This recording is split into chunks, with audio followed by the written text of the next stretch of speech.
In 1930, after a short time in Frankfurt, Uma's older sister Melly married Oskar Hess from Ruppichteroth.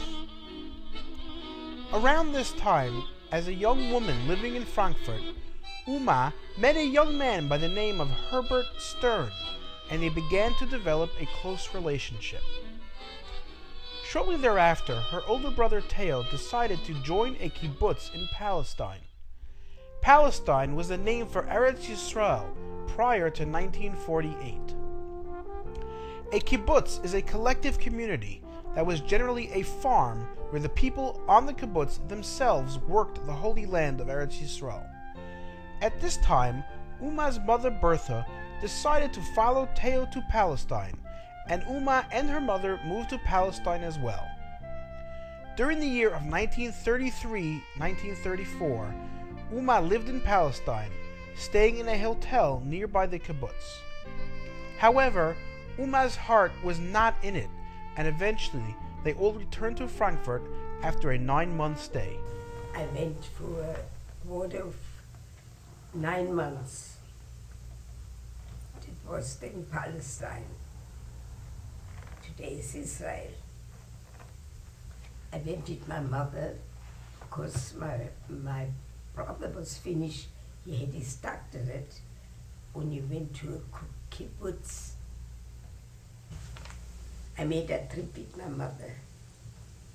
When I came back, I got engaged. Shortly after returning to Frankfurt, Uma got engaged, and in 1935, Uma married Herbert Stern, and the two of them settled in Frankfurt to begin their life together. Uma worked as a milliner, and Upa Herbert worked for a commodities trading firm. In 1936, Uma's brother Theo married Gretel Hyman from the town of Gretel, and they all continued to live and work in Germany. After Hitler and the Nazi Party came to power in 1933, things began to get difficult for the Jewish people in Germany.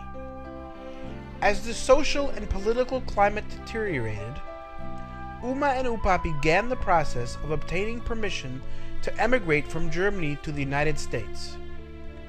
Although they obtained the necessary permission from the government, they did not actually leave their hometown of Frankfurt.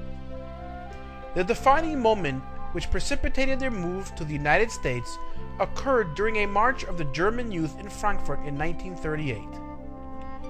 The German Youth was the Nazi Party's youth organization and followed the Nazi doctrine of anti-Semitism against the Jews. The law in Germany at that time was that Jewish people were forbidden to salute the German flag. Upa Herbert happened to be walking down the street as the marchers were walking in his direction. Knowing he was in a tight predicament, Upa gazed into the nearby store windows, pretending not to notice the marchers as he window shopped. As the marchers came by, some German toughs approached Upa and started to rough him up for not saluting the flag.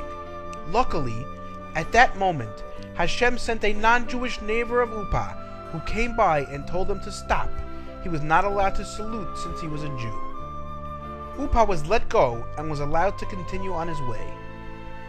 Upon arriving at his home, he walked in the door and said to Uma, the time had come for them to leave Germany. So began their odyssey to the United States. They obtained passage to New York, booking tickets with the Hamburg American Line ship company, whose service traversed the Atlantic between Germany and America. In May 1938, Uma Goldschatz and Upa Herbert boarded the ocean liner SS Hamburg out of Hamburg, Germany, and set sail for America. The trip across the ocean was trying. Uma immediately got seasick and felt nauseous throughout the entire trip, and was for the most part confined to her cabin. Upa fared better and was able to enjoy many of the amenities offered on the large ship.